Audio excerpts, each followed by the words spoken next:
Have you ever stopped to think about what the world actually looks like through the eyes of a machine?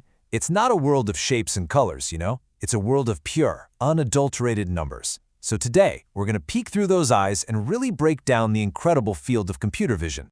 It's such a simple question, right? But the answer is, well, it's pretty mind-bending.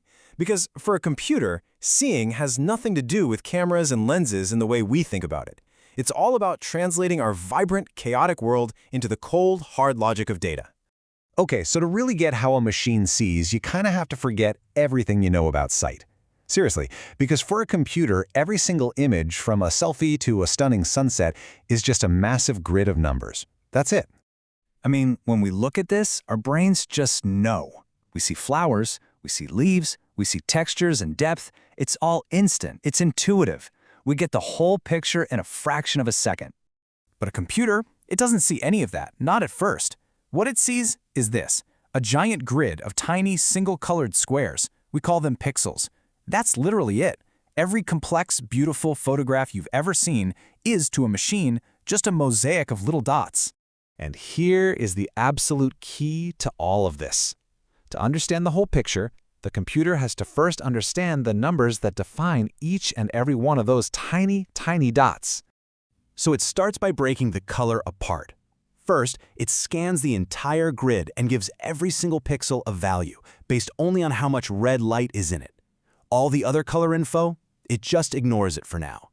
Then it does the exact same thing, but this time for the color green. Every pixel gets another number that just says, okay, this is how much green you've got. And you guessed it, finally it does the same for blue.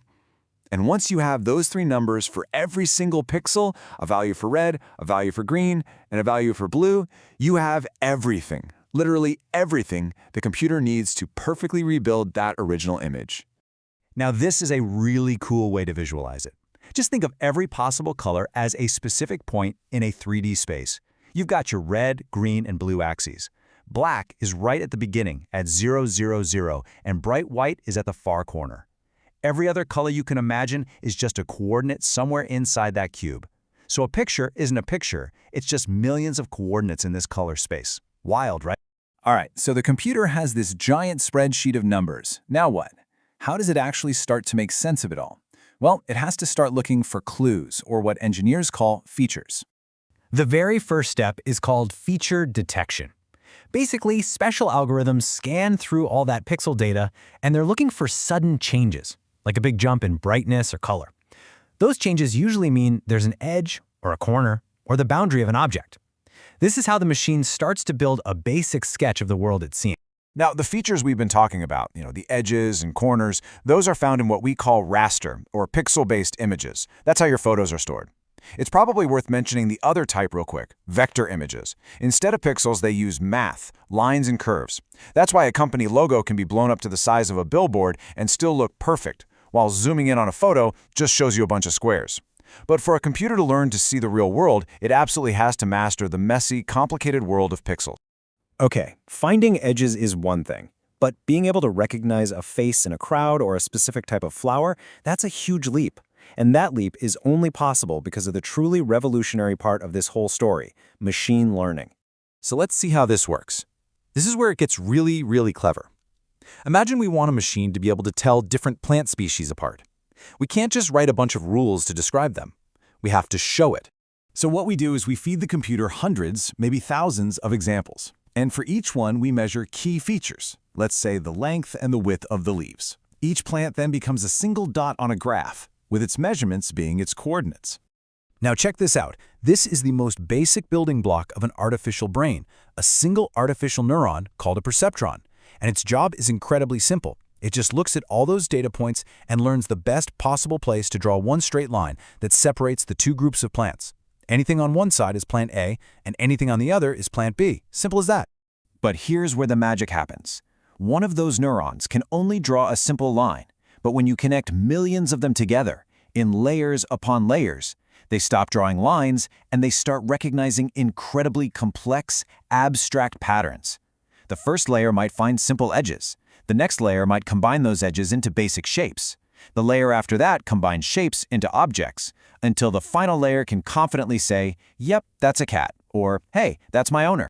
So, we've gone from pixels to patterns to these incredible artificial brains. But what can this technology actually do out in the real world? Well, let's take a look at how computer vision is already changing everything, right now. In our hospitals, it's guiding robotic arms to perform surgery with a steadiness and a precision that, frankly, no human hand can possibly match. It's seeing details the naked eye would totally miss.